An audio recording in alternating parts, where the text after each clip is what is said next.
Welcome back to Let's Discuss, and in this video, we'll be talking about what life is like in the military. Here to help me with that, I have Akere Craig, and I'm going to allow her to introduce herself. Hi, I'm Akere Craig. I'm currently serving in the Air Force active duty. I've been in for about 5 years and a couple months. I'm 23, going on 24, and I'm currently stationed in Florida. 5 years. Wow. Yep. That's a while. Yep. Yeah.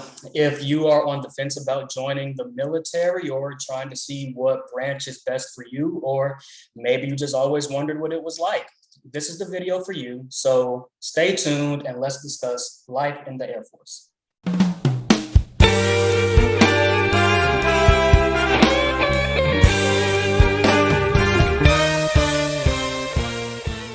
So first question, what differentiates the Air Force from any of the other branches?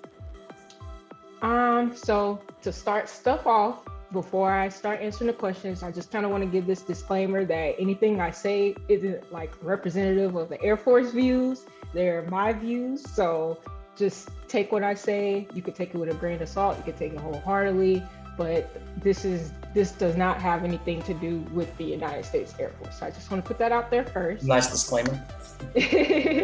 But as far as what makes the Air Force different from other branches, it's just the mission set. Like the Air Force has its own mission that it's supposed to accomplish within the DoD, just like the Army has its own mission, and the Marines and the Navy have their own mission. Even though people laugh about the Coast Guard, but the Coast Guard can be a part, is a part of the military, but it's just depending on like what title orders that they're working on, because they actually work under the Department of Homeland Security. So if I'm not mistaken, the Air Force, we're mainly centered around like air power, like helping with different types of air missions, airspace, and now cyberspace, because we have the Space Force now, which is its own like branch.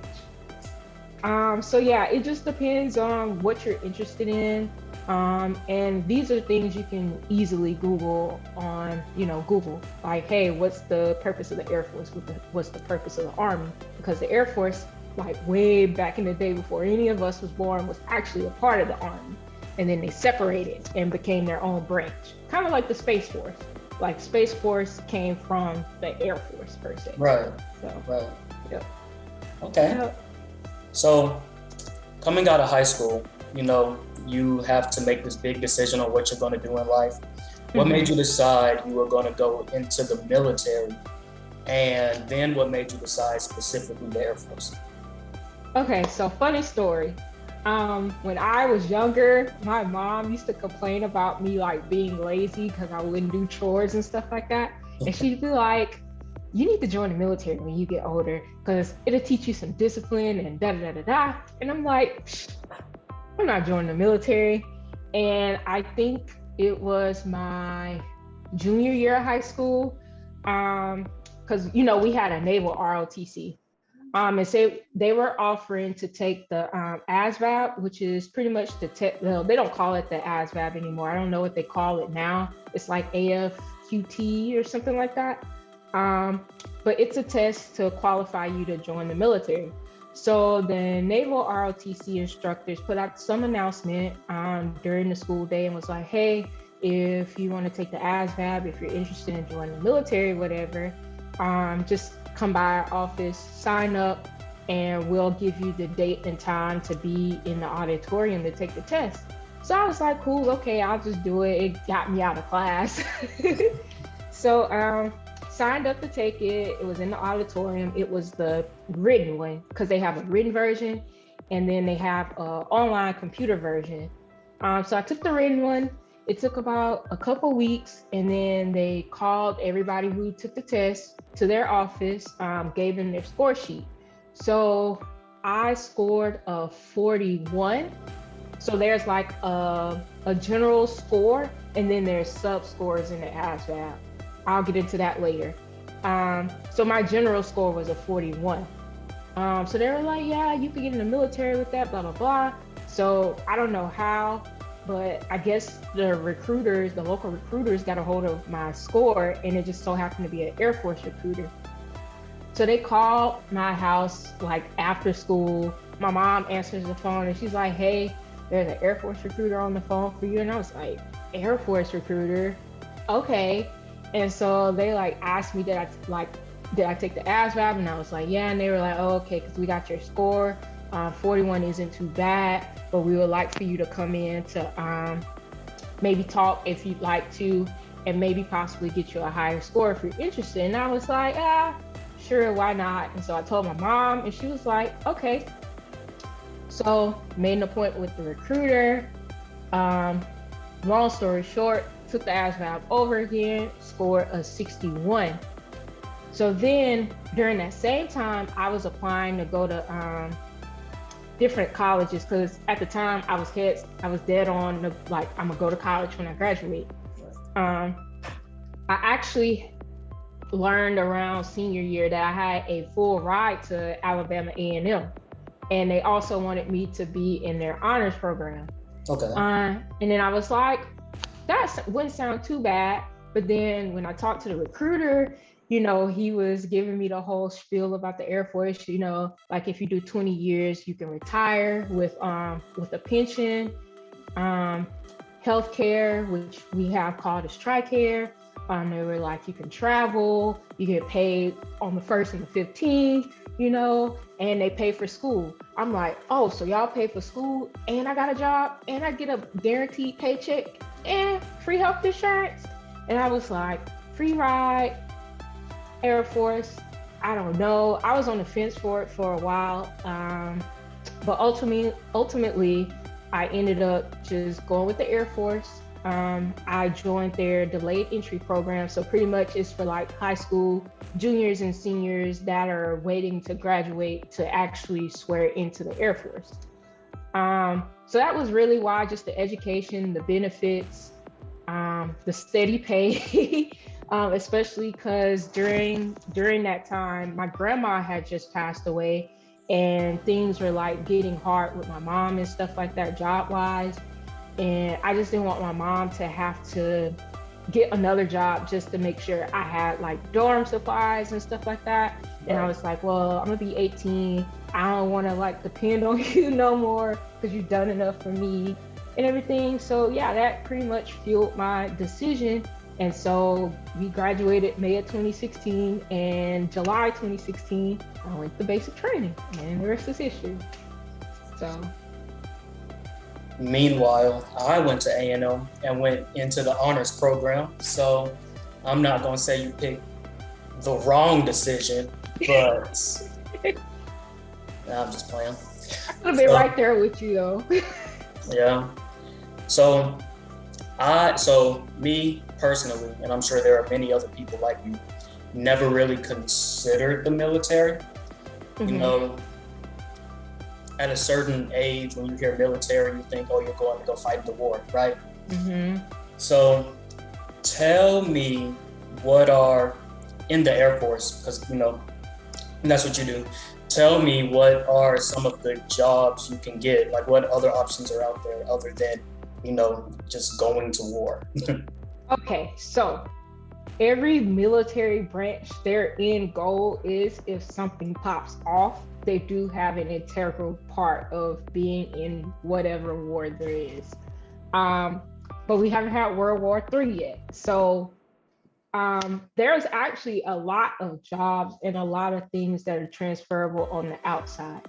So for me, my job, it's called an Air Force specialty code. So my specialty code is 3D1X2, which is cyber transport systems. So that's a fancy way of saying an IT person or a network engineer or a network admin, whatever you want to call it. So for me, I work on like routing and switching with Cisco, Brocade, Juniper products. I work in base communications. So pretty much everybody on base, what we call a squadron, we work for. So say if someone on base is having network connectivity issues, it would either be my work center or another work center, or we work hand in hand to go out and fix their issue, whether it's a phone issue or they can't connect to the internet or something's actually wrong with their computer, like a hardware issue. There's other jobs like that, like you can be I don't know what they would call it, like maybe a nurse aide or something like that. The people, you know how when you go to the doctor and they check your vitals and ask you, so what brings you here today? They have that job if you're like interested in the nursing side. They have police officers, which is called security forces. So if you want to be in law enforcement, they have that. They have firefighters, which all these people serve the base. So our jurisdiction is the base. Their jurisdiction is the base. They, like the nurse, like the people who work in the medical facility, they service everyone on base, whether you're active duty, guard, reserve, retirees, sometimes kids, just depends on the base. You can work in services. So services can consist of, you can be a cook if you want to learn how to cook and stuff like that. They have that job. They also rotate around and work at the gym. Sometimes services can work at the hotel. So like hospitality stuff, which can transfer to the outside. Sometimes services can work at mortuaries. So like when we have active duty members that die in combat or non-combat related, you have people who work with them. You could be a public affairs person. So those are the people who go around and do stories on base, interview people. They have journalism. Like it's a slew of jobs in the Air Force that you can do. Even down to like if you want to be like a phlebotomist, you can work in a laboratory. If you want to do radiology, you can do that. They have a dentist office, so you can be a dental assistant in the Air Force. Trying to think of what else.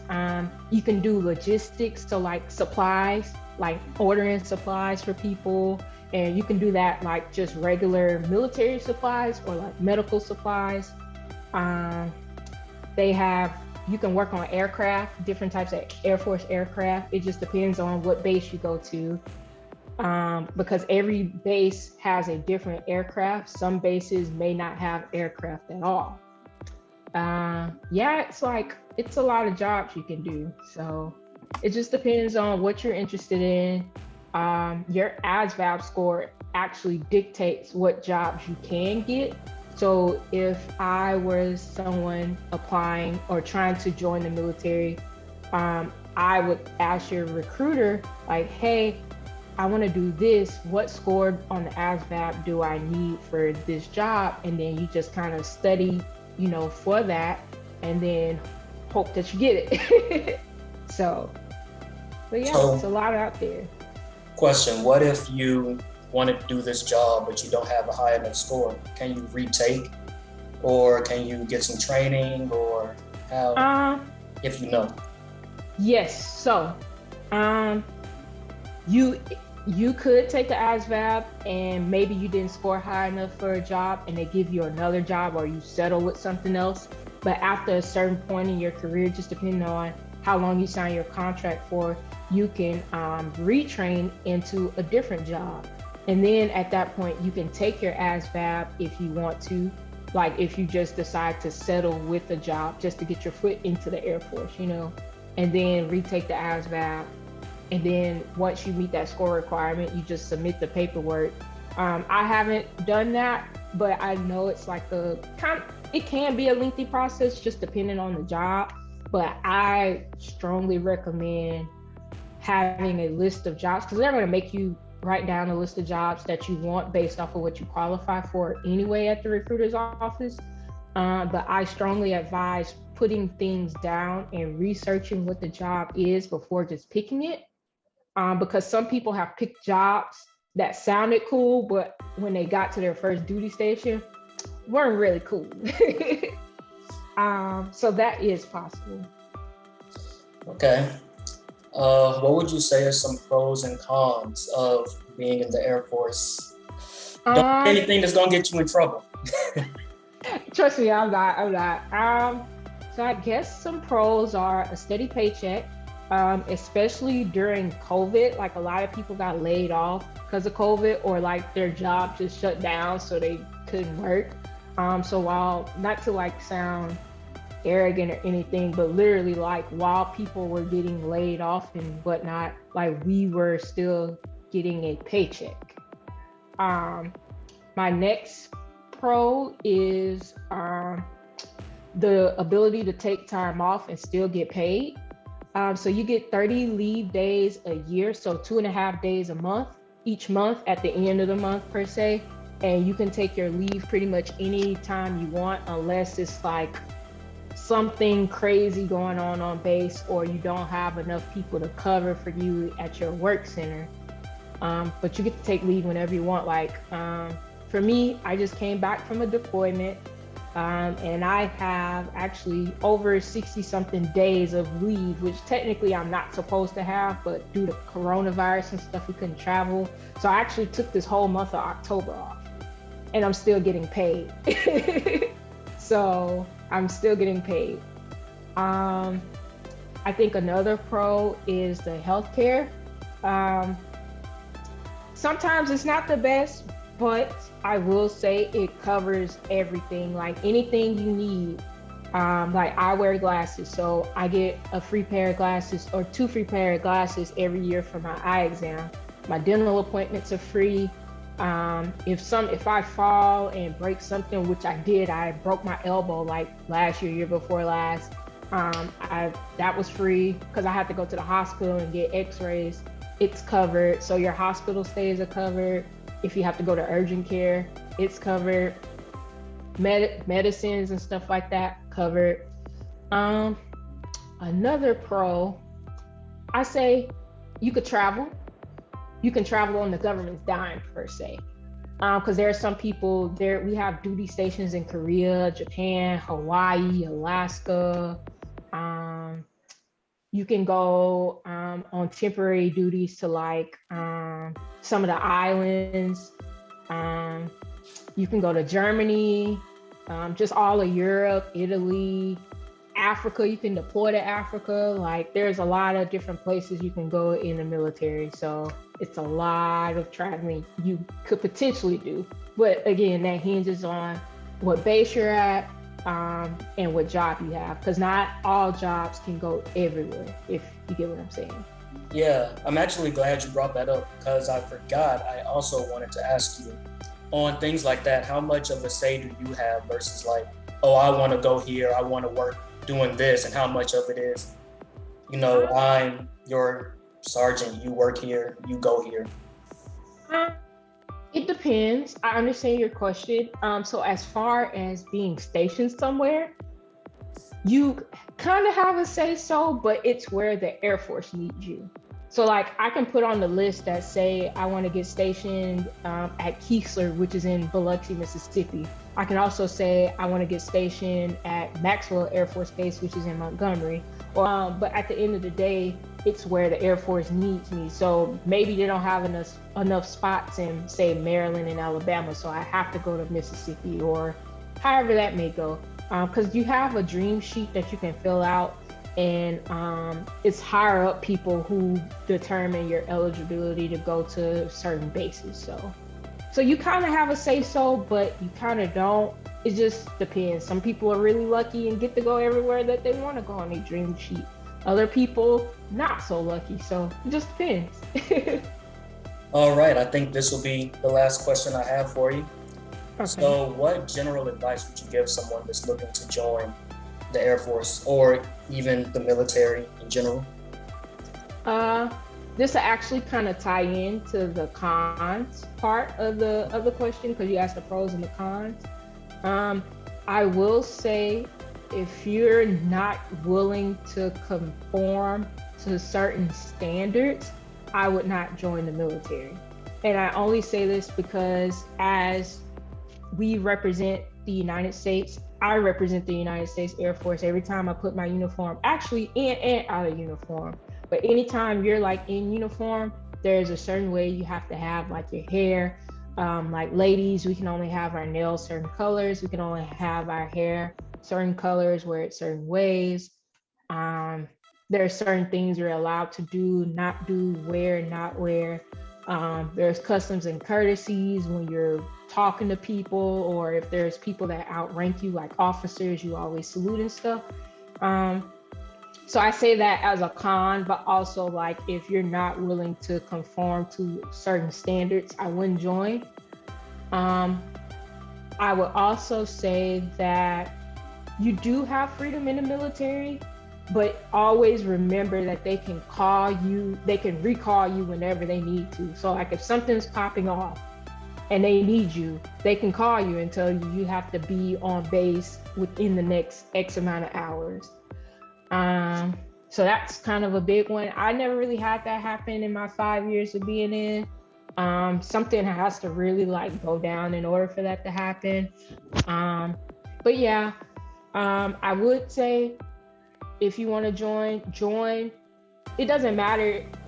I would say if you're patriotic or not, because I do love my country, don't get me wrong, but it's okay to join for benefits as well, because you have people from all walks of life in the military. We have people who go to basic training just to become a US citizen, to get away from whatever country that they came from, maybe because they didn't have enough money or just wanted a better life for themselves. And if they have a family, bring a family. Like I joined for education, healthcare, steady paycheck. Nothing's wrong with that. So if you're looking for that, that's fine. What else? What else would I say? Just pretty much take your time, do your research on the branches, because every branch is different. You'll hear a lot of people say like the Air Force has it really easy, or they call us the chair force because we just sit in chairs all day. But I'm not gonna lie to you, my job, I work from 7 to 4. I don't work on weekends, and I sit at my desk to fix things, or I go out on base to somebody else's desk to fix their stuff. So it just depends on your job. Some people have like hands-on jobs where they're in the sun all day, but baby, I'm not in the sun all day, okay? So I'm inside in a well air-conditioned place. Another thing is I would not be scared of the whole war aspect, because I've been in for 5 years and this year was my first time deploying. And I can't say everything that I did because I'm not allowed to, but if I was needed for that, then they would have told me, but I didn't have anything pop off the whole 7 months I was away. So I wouldn't be scared like, World War, because that's mainly the Army and like the Marines on the front line, because they try to put those, because that's their main thing. They're like front line people. We're behind the line and behind the wire and stuff like that. So don't let the thought of, ooh, I'm gonna go to war, or ooh, I gotta fight a war, deter you from joining the military, because honestly, it's like working a 9-to-5 job. So and the military is what you make out of it. Not everybody stays in for 20 years and retire. Some people do their 4 or 6 years and get out and find a perfect paying job, because you get security clearances, which are hard to come by apparently in the civilian sector. So it's a lot of benefits. I just would recommend doing all your research. Join whatever branch makes you comfortable, but I just like the Air Force more because our living conditions are way better, especially in deployed environments. Our food is better for the most part. A lot of times, like while I was deployed, the Army was there with us, and they were like, oh my God, like, I love you guys. It's like chow hall and stuff like that. And we sleep like 10 to like a tent or something. And I was like, we don't even stay in tents. So yeah, I would just do your research and do what's best for you. So. All right, I think that's it for us today. I wanted to thank you for coming on my channel and being a great guest. I also wanted to thank you for your service. Thank you. 5 years is a lot. It is. A lot. It goes by Thank you again. If you like this video, please leave a like, share, subscribe so you don't miss any more from this channel. And that is it for me today. I'll talk to you later.